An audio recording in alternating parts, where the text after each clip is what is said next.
We are in a battle for the soul of America. This is a fraud on the American public. Welcome to After America from the Australia Institute. I'm Dr Emma Shortis. I'm Senior Researcher in International and Security Affairs. Is the United States ready for a black woman president? It's a question that has loomed over Kamala Harris's campaign for the presidency for months, and it's a question that we can't really answer. It hints at the deeply ingrained sexism and racism of American politics and culture without really being able to answer the question of just how deep they go or how influential they might be when it comes to people's decision-making. The question also doesn't really acknowledge that the United States isn't really one country. Parts of it are ready for a black woman president. They've always been ready. But other parts of the United States are very much not ready. Those two versions of the US exist alongside each other. To explore these issues and to help us understand how they're playing out in the campaign and how they stack up globally, we're delighted to welcome a new guest to the podcast, Professor Terri Givens. Terri is a professor of political science at the University of British Columbia in Vancouver. She has more than 30 years of experience in higher education, politics, international affairs, and nonprofits. She has held leadership positions as Vice Provost at the University of Texas at Austin and Provost of Menlo College, where she was the first African American and woman to hold those roles. Terri is the author and editor of books and articles on immigration policy, European politics, and right-wing politics. Her most recent published books include Radical Empathy, Finding a Path to Bridging Racial Divides from Policy Press, and The Roots of Racism, The Politics of White Supremacy in the US and Europe, which was published by Bristol University Press. I hope you enjoy our conversation. Terri, thank you so much for joining us on After America. It's my pleasure. Thanks for having me. I thought, Terri, perhaps we would start with the most recent thing first, because of course it has been debate week. She's a Marxist. Everybody knows she's a Marxist. Her father's a Marxist professor in economics, and he taught her well. You will see during the course of his rallies, he talks about fictional characters like Hannibal Lecter. He will talk about windmills cause cancer. And what you will also notice is that people start leaving his rallies early out of exhaustion and boredom. People don't go to her rallies. There's no reason to go. And the people that do go, she's bussing them in and paying them to be there. I mean, honestly, I think it's a tragedy that we have someone who wants to be president who has consistently, over the course of his career, attempted to use race to divide the American people. In Springfield, they're eating the dogs, the people that came in. They're eating the cats. They're eating the pets of the people that live there. There seems to be consensus that Kamala Harris won the debate comprehensively, that she gave a masterful performance. After a little bit of a shaky start, she really hit her stride and seemed to put Donald Trump on the back foot. But of course, a lot happened in that 90 minutes that we are still, I think, processing. But really, I just wanted to begin by asking you what you made of the debate. Yes, I thought that the debate really brought out Kamala Harris's skills as a debater. You know, she's been a prosecutor. I actually, knew of her when she was in California.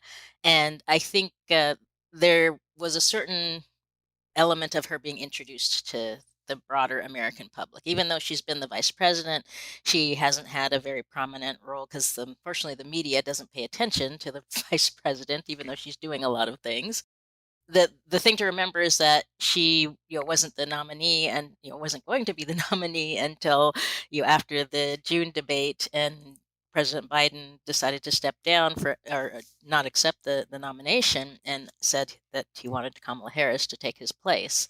And so since that, there's been this kind of steamrolling or log roll, whatever you want to call it, of immediate people jumping into Zoom calls and being very excited about her candidacy. The Democratic National Convention was the most exciting I have seen since Obama, was nominated. So there was a lot of people excited about what was going to happen at this debate. I think that Trump is kind of reeling a bit from the fact that it's Kamala Harris and not Joe Biden that he's debating and is running against. And so there's been this ongoing issue of how to grapple with Kamala Harris. And, I think they were surprised by her ability to come in and to basically kind of get him off of his main points and get him to talk about things that were kind of, to put it bluntly, crazy. um, so I think that she did even more amazing job than a lot of people were expecting. Yeah, I think that's right. I think she was really impressive. And as you say, managed to put Donald Trump on the back foot. There's been some analysis, Terry, in the days after the debates suggesting that part of Donald Trump's problem is that he is kind of constitutionally unable to take Kamala Harris seriously because she is both a woman, and we know what Donald Trump thinks about women, and because she is Black as well. So you have this intersection of race and gender that means Trump just cannot take her seriously. How much do you think that played into Trump's inability really to counter Harris's attacks? I think that was a lot of it, because if you watch the debate up close, he never looked at her. And he also never looked at the Black woman moderator. He focused his attention on the white male moderator. I think that Trump, obviously has a problem with women. I always think back to that debate with Hillary where he was kind of lurking in the background and, trying to be intimidating. And he couldn't do that. And actually, what really put him on his back foot was when Kamala Harris, right from the beginning, walked across the stage and shook his hand. He didn't know what to do with that. He backed off. He wasn't quite sure if he really wanted to shake her hand, but he kind of had to because she was right in his face. So I think, it's like he even commented the other day, that she was beautiful.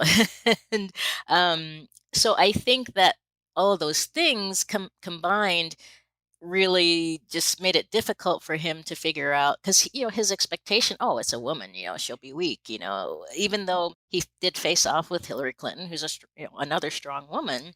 But the fact that she's a Black woman, he's got, I think, very deeply misogynist and racist tendencies. I mean, it came out in the debate when he was talking about these crazy ideas about Haitians, refugees eating cats and dogs. I mean, and so it was almost like she was stimulating something in him that just brought out his racism in a way that I think his team must have just been horrified by.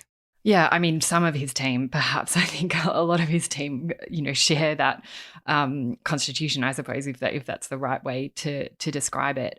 Terry, you mentioned Harris's body language and the way that she set the tone so clearly at the start of that debate, perhaps being conscious as well that Joe Biden kind of lost his debate in the first 15 seconds, as he walked across the stage, and how setting the tone is so important. But she also used her face masterfully during the debate. She was so aware that the camera was so closely on her. How important do you think the way that Harris held herself throughout that debate and measured her reactions to Trump is to the way that people perceive her success in that debate? Do you think that was deliberate? Absolutely, 100%. She was extremely well prepared for this debate, not only from, what she was going to say, but her physical stature. She wore very high heels. Even the fact that we often talk about attire in the sense that she wore a shirt that had a tie to it. The comparison, men in ties and a woman with a tie. There was a lot of things that were visual, and really, Trump's makeup was just a mess, which it always is, I guess. So it wasn't always a surprise. is, isn't it? I know. I don't understand it. But so he had two goals there, right? To look presidential, but also to show how childish Trump. Literally, her face. So many of my friends on social media are saying, "Oh, she looks like she was looking at a 5-year-old child who was misbehaving," and she was skeptical. She laughed at times, and I think that just emphasized how Trump's, what he was saying and his behavior was just not adult. Yeah, that's such a good point, and I hadn't thought about her the tie-like top that she was wearing. I think that's such an interesting observation, and I think what you're pointing to is almost the split screen contrast between the two candidates and how it almost kind of embodies two different versions of the United States with vastly different visions, both of the past and of the potential futures. Since he first appeared on GMA last month, he's been taking to the airways to continually question President Obama's birth certificate. Well, I've been told very recently, Anderson, that the birth certificate is missing. I've been told that it's not there and it doesn't exist. And if that's the case, who told you that? That's a big problem. I just heard that 2 days ago from somebody. From your investigators, or I don't want to say who. Now, I know that there's going to be a segment of people for which, no matter what we put out, this issue will not be put to rest.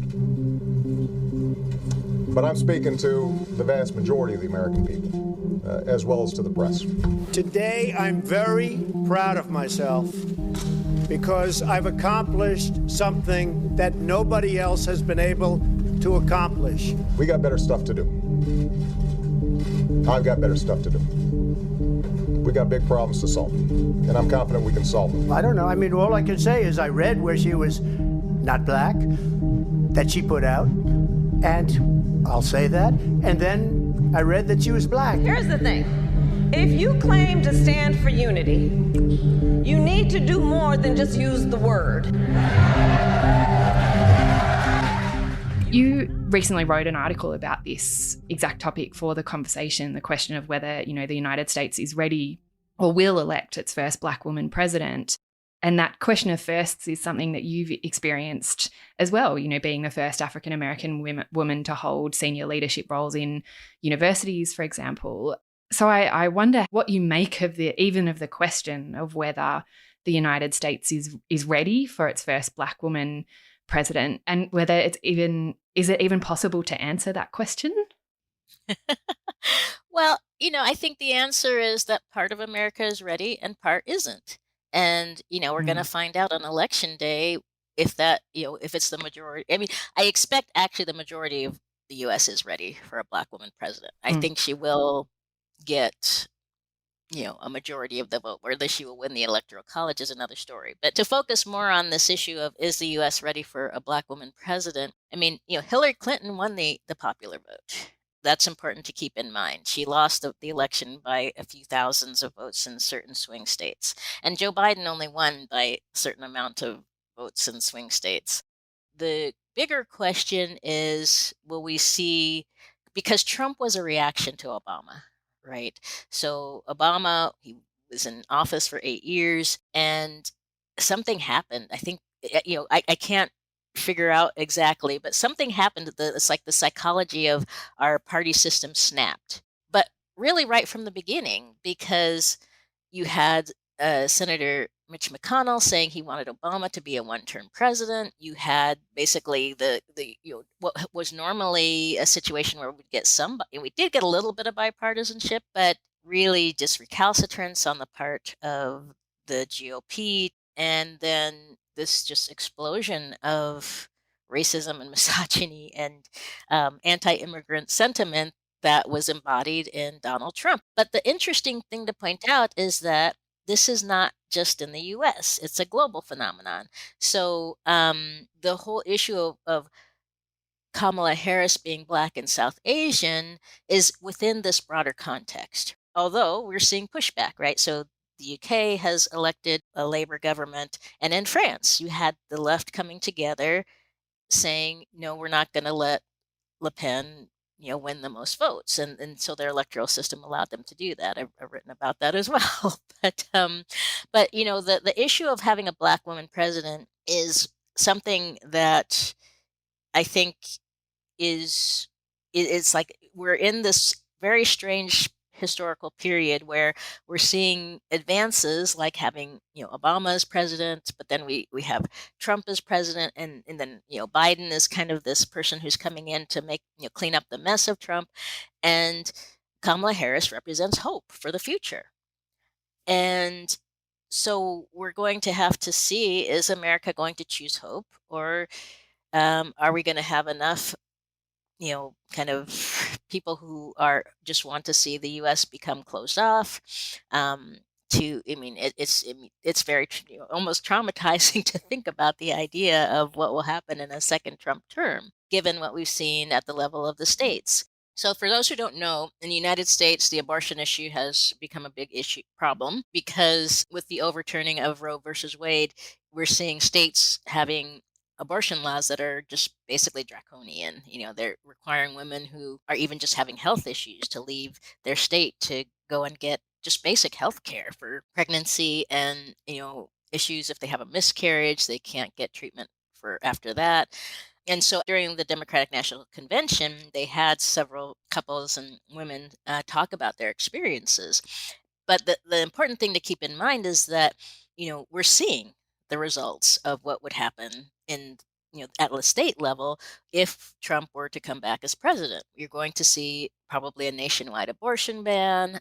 We've got a Supreme Court that was mostly appointed by Republicans, including 3 by Trump, who have, given him, not just him, obviously any president, immunity from crimes that they might commit while in office.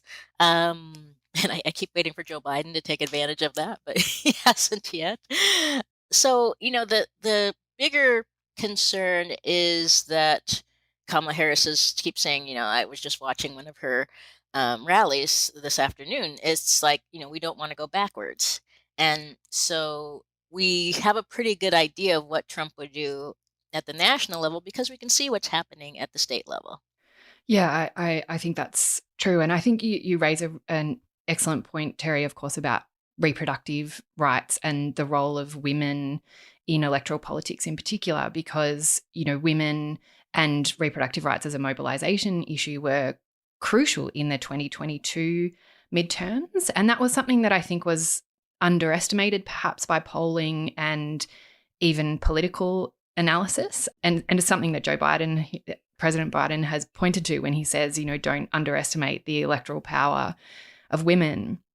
We've had, since the end of the debate, an endorsement from Taylor Swift, which, is, I think we underestimate at our peril. There's a tacit endorsement, of course, as well from Beyonce in providing rights to her song Freedom. And then, I guess to bring things back to the ground, the registration of young Black women, according to one study, is up by something like 175% on 2020 levels.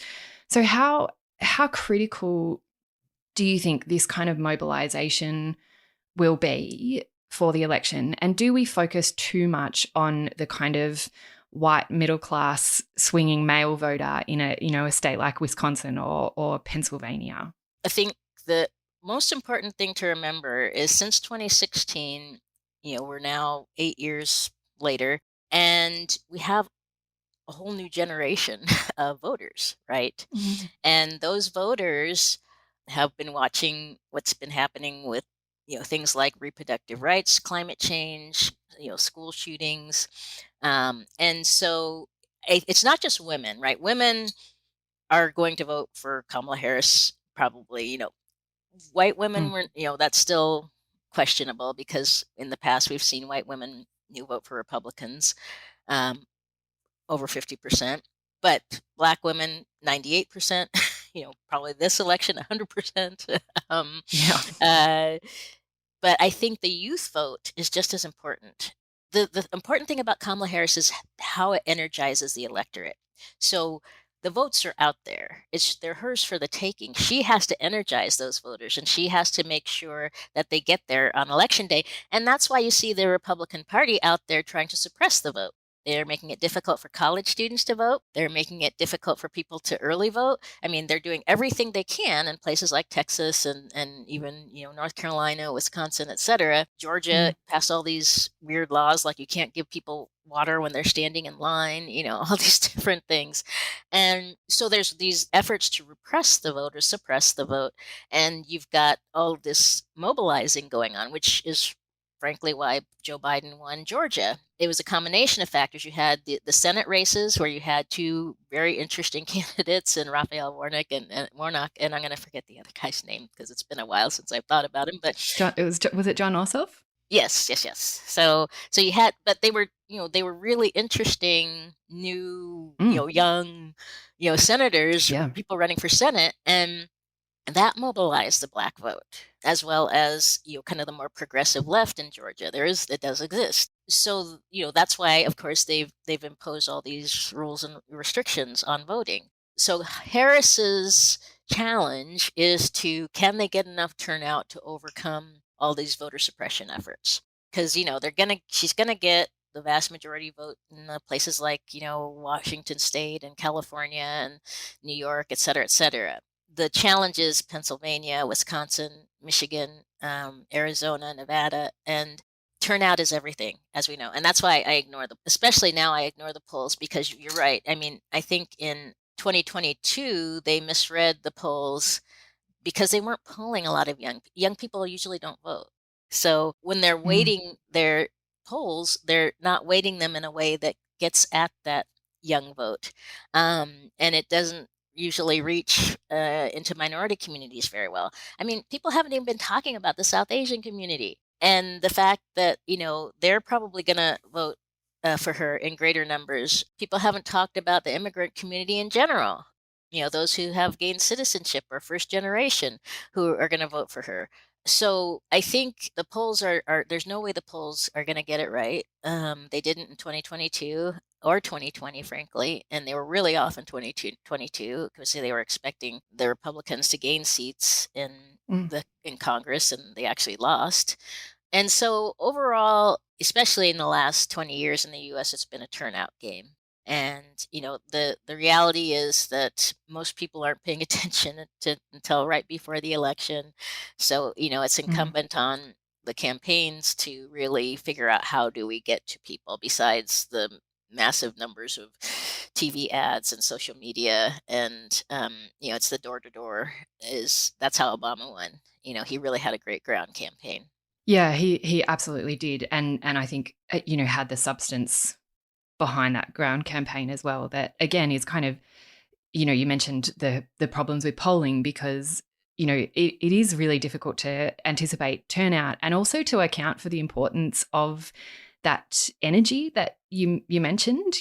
I've spoken a little bit on this podcast a few times about the importance of vibes, that we need to take vibes seriously, and Harris has really energized politics in the United States. And I think part of the way that she's done that, you mentioned hope, of course, which is critical, but part of the way that the campaign has done that is by almost a kind of injection of normality and empathy back into politics. There was a moment in Harris's closing statement in the debate where she spoke about being a prosecutor and dealing with victims and not asking them, what their political affiliations were, but asking them if they were okay. And that's kind of shocking in American politics after, 10 years of Donald Trump and the kind of anger that has infused American politics. You've actually written a book on empathy and its role, radical empathy, in fact. And that seems to be kind of reflected in the campaign, even in Tim Walz just kind of talking about caring about your neighbors, just caring about people. Do you think there is an appetite and a role for that kind of empathy in American politics today?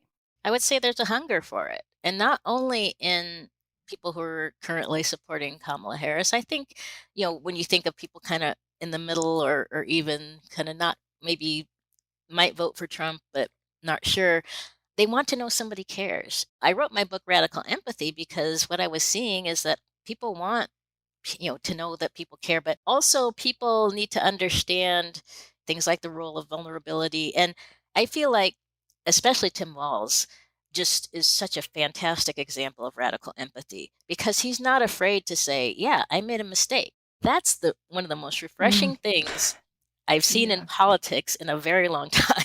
Right? Just like somebody actually willing to admit, hey, I misspoke when I said IVF and I should have said, whatever, not in vitro, but intrauterine, whatever it was, fertility treatments. The typical response, especially on the right, is to double down and say, oh, no, I meant what I said, blah, blah, blah, and, just try to get away with it. Whereas people are like, wow, here's somebody who doesn't it's okay to say, oh, I made a mistake, or I said the wrong thing, or I'm not a perfect person. But he's right from the get-go, when people were getting to know him right after he was nominated, he had this warm, cuddly feel to him, right? He was somebody who would come and fix your water heater for you and not, charge you anything, or, come and fix your flat tire, or, there are all these memes going around about Tim Walz, and it was really heartwarming to see that, because people are hungry for that. That's why I think even my ideas around radical empathy have really taken hold in many ways, that people want to not just feel for other people, they want to take action.